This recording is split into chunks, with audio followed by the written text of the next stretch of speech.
Assalamualaikum warahmatullahi wabarakatuh. Waalaikumsalam warahmatullahi wabarakatuh. Selamat pagi sahabat CNPS dimanapun berada. Apa kabar hari ini? Semoga dalam kondisi sehat, semangat, dan bahagia selalu. Alhamdulillah pada kesempatan ini bertemu kembali dengan Kak Rini Trisnawati di sini. Kita akan dalam 30 menit ke depan kita akan bersama dalam acara Ngobras CNPS, ngobrol asik Sobat Cinta Negeri Peduli Sesama. Oke. Kalau biasanya saya di sini membawakan tema tentang seputar kesehatan, ini ada yang beda kali ini. Tetap ada kaitannya dengan COVID, akan tetapi kita akan berbicara tentang salah satu aspek kehidupan yang dilibas oleh pandemi ini. Itu adalah tentang ekonomi, bagaimana tips dan trik untuk keluar dari kesulitan himpitan ekonomi di era COVID ini. Saya tidak sendiri di sini, saya bersama narasumber yang keren banget dalam usahanya. Keep dulu ya siapanya ya. Sebelum kita ke topiknya, kami dari CNPS tidak bosan-bosan untuk menghimbau sahabat sekalian untuk selalu menerapkan 4 langkah disiplin untuk memutus rantai penularan dari infeksi COVID-19. Ada 4 langkah. Yang pertama adalah selalu memakai masker dimanapun berada, terutama ketika ada di keramaian. Yang kedua adalah menerapkan pola hidup bersih dan sehat, yaitu dengan sering-sering mencuci tangan dengan air bersih mengalir dan sabun. Kemudian yang ketiga, yaitu dengan melakukan physical distancing, menghindari keramaian. Dan yang terakhir, yang keempat adalah melakukan karantina atau isolasi mandiri, terutama pada pelaku perjalanan. Seperti kita tahu, menurut website infocorona.baliprof.go.id, di situ semakin lama jumlah penambahan kasus corona di Bali semakin meningkat, bahkan mencapai ratusan per harinya beberapa waktu yang lalu. Kita tidak mau angka ini semakin melonjak terus-terusan dan juga angka kematiannya bertambah. Yang kita harapkan tidak ada lonjakan lagi di angka kasus baru dari corona dan tidak ada lagi angka kematian baru yang terjadi akibat infeksi dari corona. Oleh karena itu, selalu disiplin dalam melakukan 4 langkah tadi. Oke, kita akan beranjak pada topiknya Bapak ya. Siap, Mbak Rini. Narasumber kita kali ini yang keren, yang luar biasa dalam bisnisnya adalah Bapak Mardi Sumitro. Beliau adalah CEO dan founder dari Master Group. Ya. Apa kabar Bapak? Assalamualaikum. Assalamualaikum warahmatullahi wabarakatuh. Ya. Mbak Rini. Bagaimana bisnis Bapak di era COVID ini? Luar biasa sepertinya ya. Ya, alhamdulillah. COVID ini kan sesuatu yang bukan pilihan ya buat Iya. kita. Mau nggak mau ya kita harus menerima. Ya, baik. Takdir dari Allah Subhanahu Wa Taala. Sampai sejauh ini alhamdulillah, walaupun pasti ya kalau ngomong nggak terdampak, saya pikir malah Siapa sih yang tidak yang terdampak Bapak ya? Justru pasti ada dampaknya. Tapi it's okay buat kita, entrepreneur itu kan pebisnis biasa ya.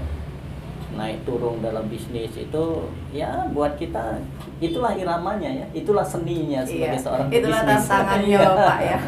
Iya, itu Mbak. Baiklah Bapak. Ini nih teman-teman saya banyak fenomena di era COVID ini yang banyak yang di PHK, dirumahkan. Bahkan dari sebagian mereka itu dia menjajakan dagangannya, baik itu yang dia create sendiri, Iya. baik juga dia menjualkan barang milik orang lain. Nah, Ya. ini apa sih bedanya? Saya bingung menyebut mereka itu apakah pedagang atau pebisnis, Bapak? Apa sih? Ya. Ini pertanyaan remeh sebelum warming up, sebelum inti dari topik kita kali ini, Bapak. Oke. Bedanya atau sama, Bapak? Ya, jadi gini Mbak Rini, kalau pedagang ya semua orang bisa melakukan.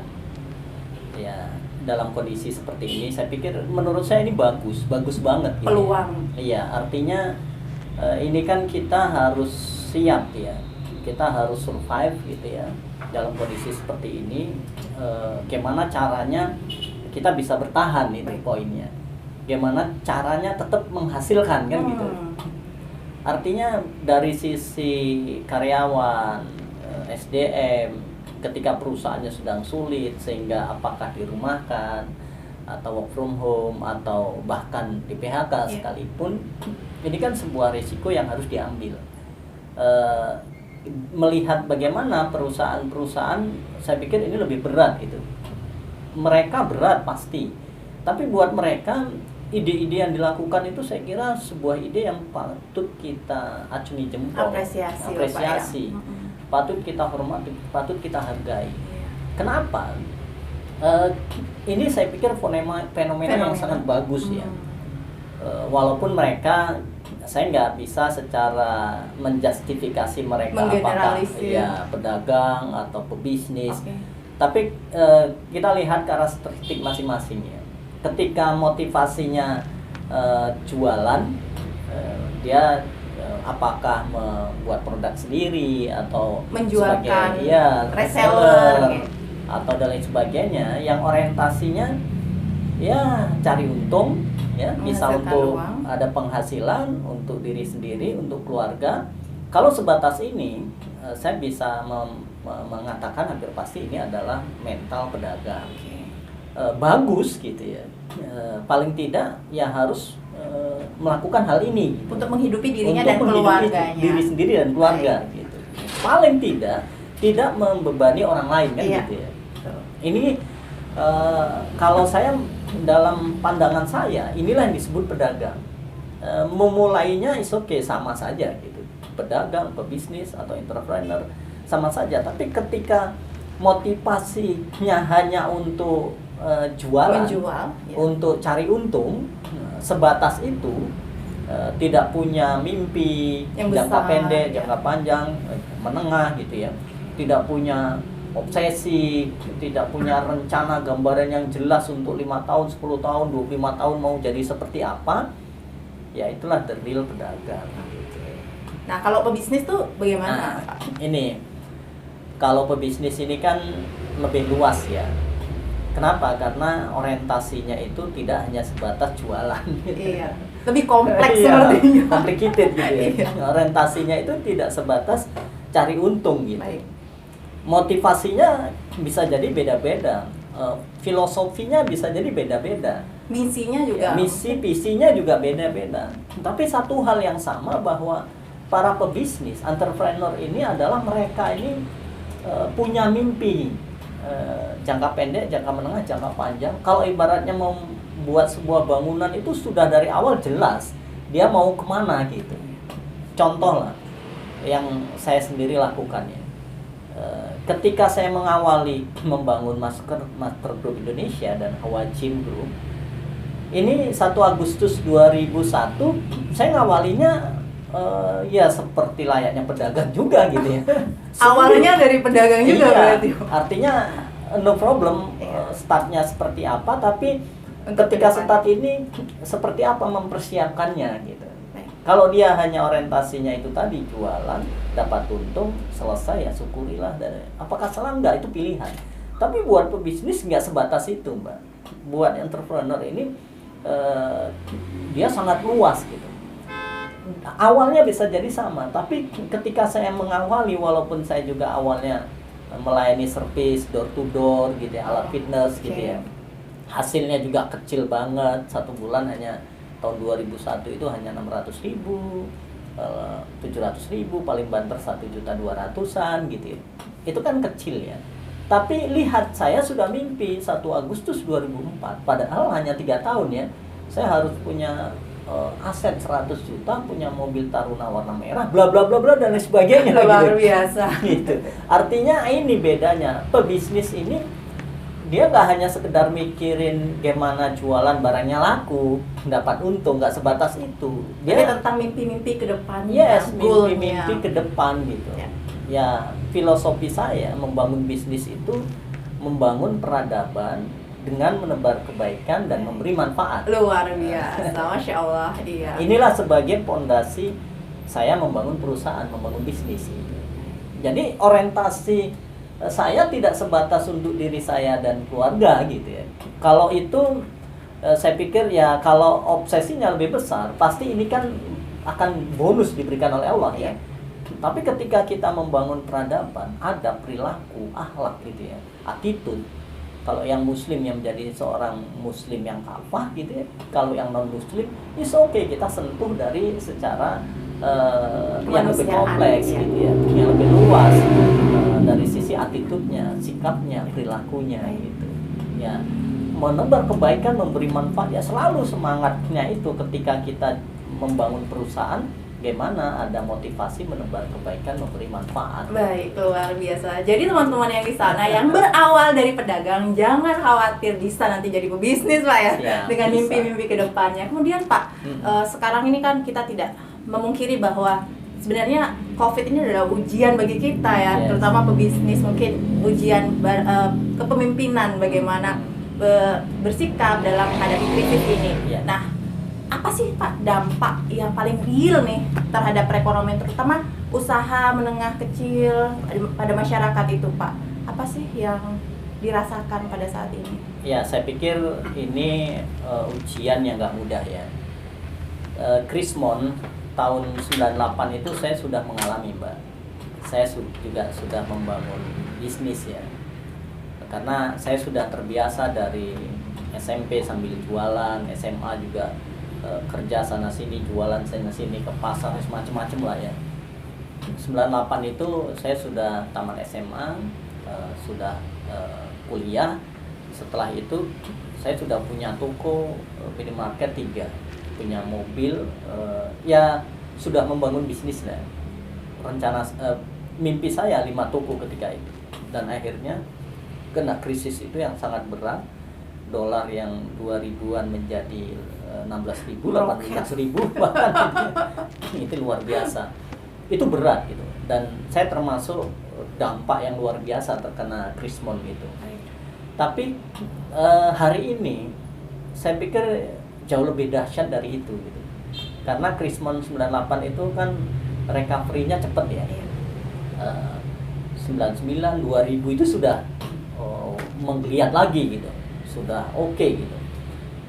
Ini beda karena ini ya seluruh dunia ya, semuanya pandemi, gitu, pandemi ini kena semuanya. Dan ini kan semuanya serba dibatasi kan gitu.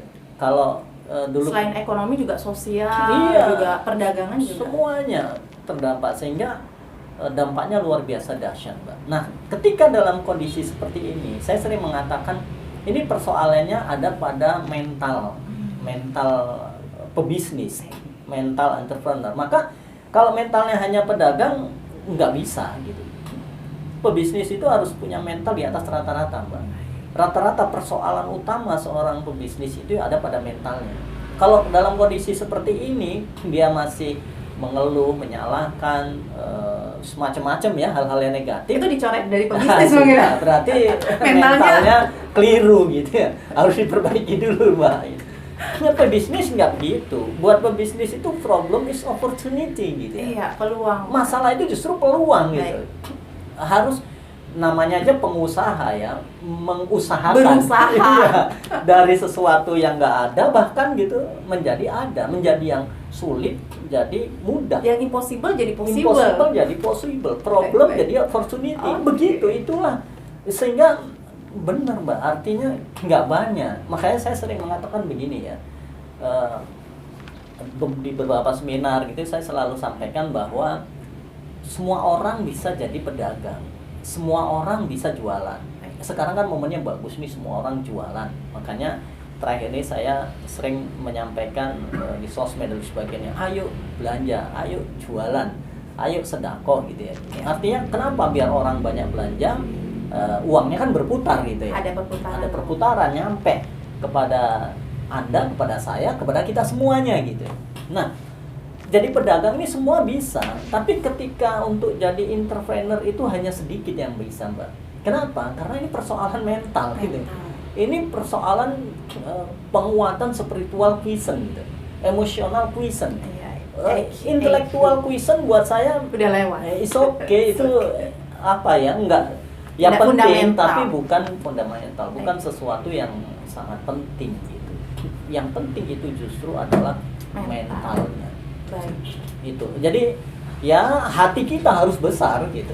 Mental baja Pak Iya, ya. mentalnya mental baja, mental Dengan kasar. banyak tantangan itu kita ambil, Iya. jadikan peluang Pak ya. Yes, yes. Oke, dampak kan sudah Pak ya. Hmm. Nah, ini ada nggak sih tips dan trik agar tetap survive Ya. ketika kita dibombardir oleh dampak yang tidak mudah ini Pak? Oke, ini memang kita sekali lagi berawalnya dari mental ya. Kalau mental kita udah clear, maka melihatnya itu ini pasti ada peluang. Kalau melihatnya ada peluang, pasti kita akan berpikir gitu ya. Pasti hati kita akan kita kuatkan, besarkan hati kita agar melihat masalah yang besar ini tetap bisa lebih kecil karena hati kita besar kan gitu. Melapangkan gitu. Nah, sehingga kita poin awal dulu harus siap, harus menerima, harus akui. Acceptance. Iya, sehingga ketika kondisi ini kita bisa ikhlas dan sabar kan gitu. Baik. Ketika ikhlas dan sabar, kita jadi lebih lapang, maka pikiran kita bisa tetap positif, tetap tenang, justru kita akan terus bergerak gitu ya. Dan kreatif Pak. Kreatif pasti. Akhirnya kita terus belajar, kita terus berubah, kita terus bergerak gitu ya. Nah, kenapa saya katakan ini justru peluang? Contoh yang saya alami Mbak ya. Bisnis saya ada beberapa core ya, ada beberapa divisi gitu, ya, ada beberapa unit. Kalau yang unit gym, jasa, Hawa Gym, Adam Gym, Master Gym, ini dampaknya luar biasa. Sejak 3 bulan lalu kita close gitu. Karena memang customernya juga Iya. terdampak mereka. Yes, tempat berkumpul orang kan. Iya, juga Social keramaian. distancing. Iya. Tapi di satu sisi saya mikir sebenarnya sebelum COVID ini kan sudah ada goncangan ekonomi yang luar biasa dahsyat ya. Ada disruption ya. Oh iya. Ada shifting gitu. Ketika ya 2012 puncak, 2013 mulai slow, 2015 masih berat, Kembali. harapannya 2017 recovery tapi ternyata masih berat, sampai 2019 juga masih berat. Bahkan sekarang ini dihantam Sekarang oleh dihantam COVID. oleh COVID. Nah, ketika itu kami sudah menyiapkan gitu. Makanya kami punya aplikasi ini ya. Oh iya. Aplikasi Hawa Gym. Karena kami sudah mikir bahwa next ini akan zamannya digitalisasi, akan zamannya online, akan zamannya e-commerce gitu. Macam-macam gitu. Yang kita harus siap berubah, belajar untuk mengikuti perubahan ini kan gitu. Iya, betul. Nah, makanya saya mikir kalau kita berpikirnya positif, kuatkan mental pejuang dan mental pemenang, selalu melihatnya itu ada celah, ada peluang, ada jalan gitu ya. Ini jangan-jangan mencuri start sebelum COVID nih Pak. Wallahu alam itu Jalannya demikian Pak. Iya, saya selalu meyakini gini Mbak Rini. Jangan pikirkan kondisi hari ini gitu ya. Apapun kondisi kita hari ini, sesulit apapun yang kita alami hari ini, tapi yang penting bagaimana mimpi kita untuk akan datang. Tetap harus melangkah demi mimpi itu Pak. Iya gitu. Artinya persoalannya. Jadi hari ini ini kan bagaimana kita mikirkannya 2 tahun 5 tahun yang lalu kan. Iya. Kalau kita 2 tahun 5 tahun yang lalu mikirnya seperti hari ini, ya jadilah hari ini gitu ya. Jadi kita harus terus belajar, terus berubah, terus bergerak untuk mengikuti perubahan ini. Nah, sehingga saya bersyukur sudah menyiapkan aplikasi itu, ternyata dihajar oleh pandemi ini, COVID-19 ini, kita sudah punya aplikasi. Sudah siap-siap. Walaupun benar belum sempurna karena ini COVID-19 ini kan kita nggak ada yang prediksikan sebelumnya kan. Kami nggak pernah prediksi sedahsyat ini. Karena prediksi kami ya ini masih 2-3 tahun ini akan sudah oke, sehingga mimpi kami 1000 cabang 2025 itu cabangnya bisa jadi bukan online tapi dengan aplikasi ini. Iya. Tapi ketika COVID ini paling tidak kami sudah punya ini gitu. Sudah jangan. Sehingga kemarin ternyata ya, inilah skenario Allah ya. Saya kan bermitra ya buat perusahaan Semangat Digital Indonesia yang bergerak di digitalisasi, salah satunya produk yang buat aplikasi Hawa Gym ini. Nah, ternyata kita sudah bisa menciptakan, bisa tampil gitu. Yang persis seperti aplikasi-aplikasi lain yang sekarang banyak yang digunakan online. online. Yang akhirnya masuk di aplikasi, dimasukkan di aplikasi Hawa Gym. Sehingga nanti senam instruktur kita dari sini dengan cukup beberapa sesuai social distancing, bahkan juga nggak ada membernya, nggak apa-apa, membernya di rumah masing-masing. Tidak harus berkumpul. Yes, bahkan tidak hanya di Bali aja, bisa di seluruh Indonesia. Keren banget. Nah, ini saya pikir siapa yang, makanya saya selalu mimpi saja, kita rencanakan dengan baik, kita ikhtiar dengan sungguh-sungguh. Caranya gimana, ada skenario Allah. Allah yang akan mengarahkan nyampe ke mimpi itu. Kan Allah sesuai prasangka hambanya ya. Iya, betul. Kalau hambanya berprasangka optimis dan iya, lain-lain, pasti pasti Allah akan akan positif. kasih. Benar. Iya. Jadi tidak harus menunggu sempurna baru dikerjakan, kerjakan yang bisa dikerjakan sekarang, Pak, ya, Yes, sesuai benar. dengan mimpinya. Benar, Oke. benar. Tadi kan kita berbicara tentang seorang yang sudah memang punya bisnis, punya usaha nih, Pak, ya. Kalau misalnya teman-teman sekalian, sahabat di sana tidak punya usaha, ingin menjadi pebisnis di era pandemi ini, gimana sih langkah-langkah stepnya, Pak, untuk Oke. kita jadi pebisnis nih? Oke. Sebenarnya jadi pedagang ya ini pilihan ya, apa dia mau jadi pebisnis. Tapi saran saya kalau teman-teman sahabat semuanya, Anda memang benar-benar ingin memperbaiki ya dan bermanfaat lebih luas. Ketika Anda sudah menceburkan diri jadi pedagang, saran saya jangan hanya sebatas jadi pedagang, jadilah pebisnis gitu. Karena khairun nas anfa'ahum linnas gitu ya, sebagai manusia yang paling baik buat manusia lainnya. Artinya ketika kita sekarang ini masih belum punya bisnis gitu atau belum mulai berdagang, ini justru peluang gitu. Kenapa peluang? Inilah saatnya kita mulai gitu. Untuk memulai jadi pedagang atau bisnis, jangan nunggu siap, Pak. Nggak akan pernah siap. Nggak akan yakin pernah, karena mental manusia selalu kurang.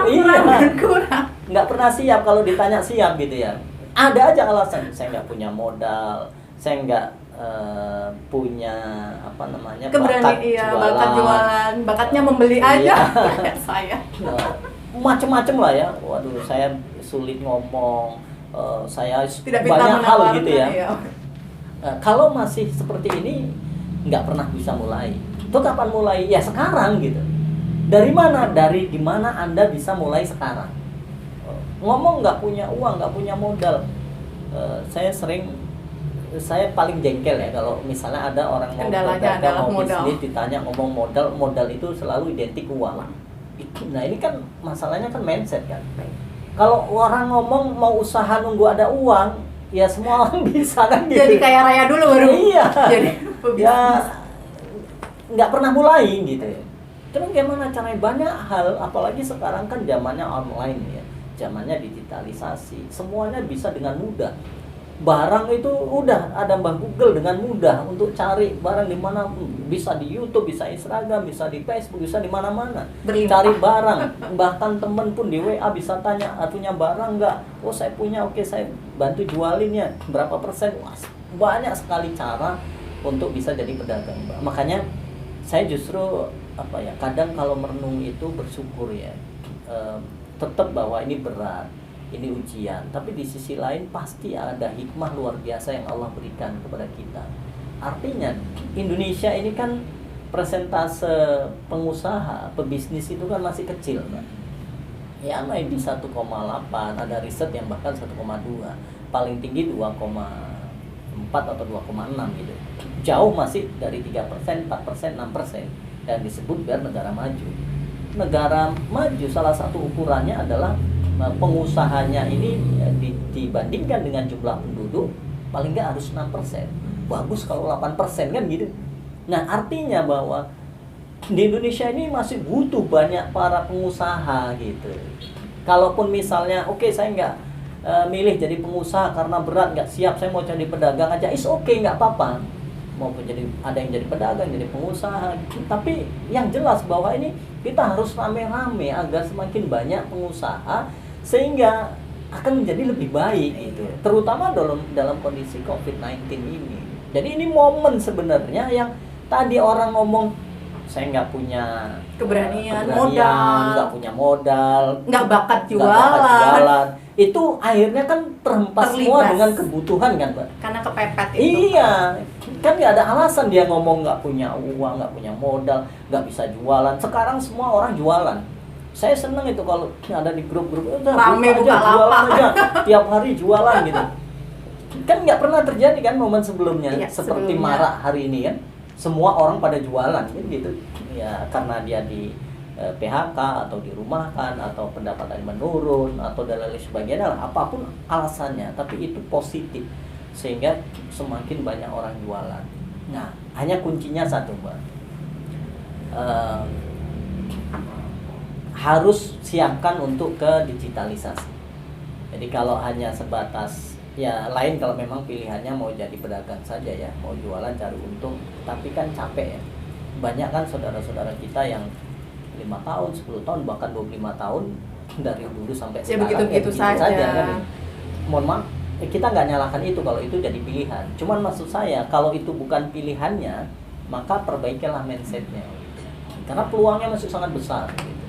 Iya Bapak. Iya. Jadi menjadi pengusaha dan pedagang itu merupakan kerja bersama ya Pak ya, untuk memarakkan lagi perekonomian dari Yes. keluarga, masyarakat, bahkan negara, karena Yes. alur perputaran uang tuh harus jalan dalam Yes. kondisi COVID ini Bapak ya. Iya. Oke Bapak, mungkin ada dua patah kata terakhir mungkin buat Bapak, buat kita nih, buat membakar aura-aura pedagang pebisnis kita sehingga kita bisa tetap survive di pandemi ini. Oke.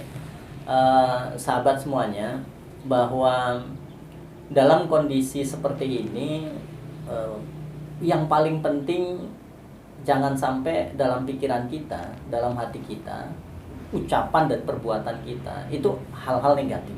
Itu harus disingkirkan. Kalau muncul pikiran-pikiran negatif sehingga menguasai hati Anda, sehingga Anda ngomongnya pun yang keluar pikiran-pikiran negatif, akhirnya tindakannya juga negatif, itu bukan solusi. Udah, itu akan menghancurkan diri Anda gitu. Hilangkan gitu.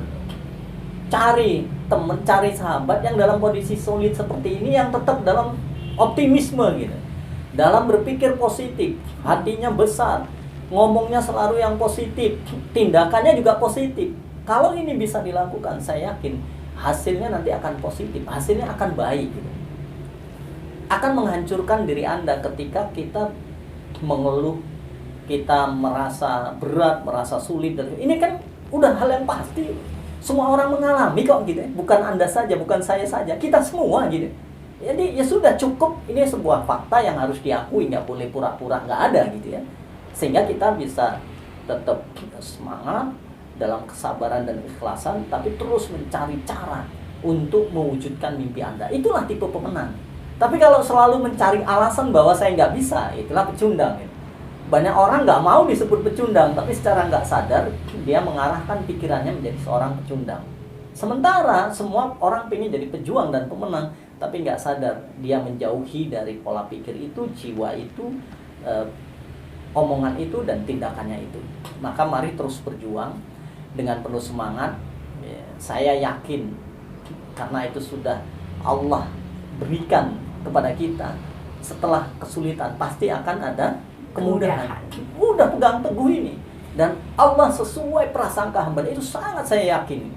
Ada 5 ayat motivasi itu yang selalu saya pegang teguh, dan itu arahnya ke hal-hal positif, dan yang menyampaikan itu bukan motivator kelas dunia yang mau menciptakan langit dan bumi. Masa kita masih nggak percaya itu? Maka mari sahabat, rubah pikiran-pikiran negatif menjadi positif, agar hati kita lebih besar, lebih ikhlas, lebih padang, lebih jembar, lebih ikhlas mengikuti itu, dan kita terus berjuang sehingga saya yakin hasilnya nanti akan menjadi lebih baik. Saya kira itu, Mbak. Iya, terima kasih atas ilmu yang luar biasa Bapak motivator. Semoga bisnisnya ke depan lebih Amin. sukses, lancar jaya di masa pandemi Amin. ini. Amin. Amin. Baiklah sahabat sekalian, luar biasa percakapan kita hari ini, ngobrolnya asik kan ya tentang ekonomi. Kita masalah perut ini ngomonginnya. Oh ya, James Collins dalam bukunya Good to Great itu menyebutkan bahwa kenapa harus menjadi bagus ketika memang kita bisa menjadi hebat. Jadi jangan hanya menjadi rata-rata saja. Kalau jadi pebisnis, jadilah bisnismen yang sukses, handal, yang luar biasa. Dan ingat salah satu kata yang disampaikan Bapak tadi, bahwa kita harus merangkul orang-orang yang menjadi motivator kita, memberikan motivasi, memberikan energi-energi positif untuk kita ke depannya agar bisa survive. Siapakah orang hebat itu? Kita akan menjadi hebat, kita akan menjadi luar biasa sehingga kita bisa keluar dari pandemi ini. Mungkin kita akan bisa menjadi orang yang lebih hebat daripada sebelum pandemi. Ingatlah itu, berpikir positif, dan yakinilah itu. Demikian dari kami, apa yang kami sampaikan. Jika ada salah-salah, mohon maaf yang sedalam-dalamnya. Sampai jumpa di episode lain yang dengan topik yang luar biasa berikutnya. Wassalamualaikum warahmatullahi wabarakatuh.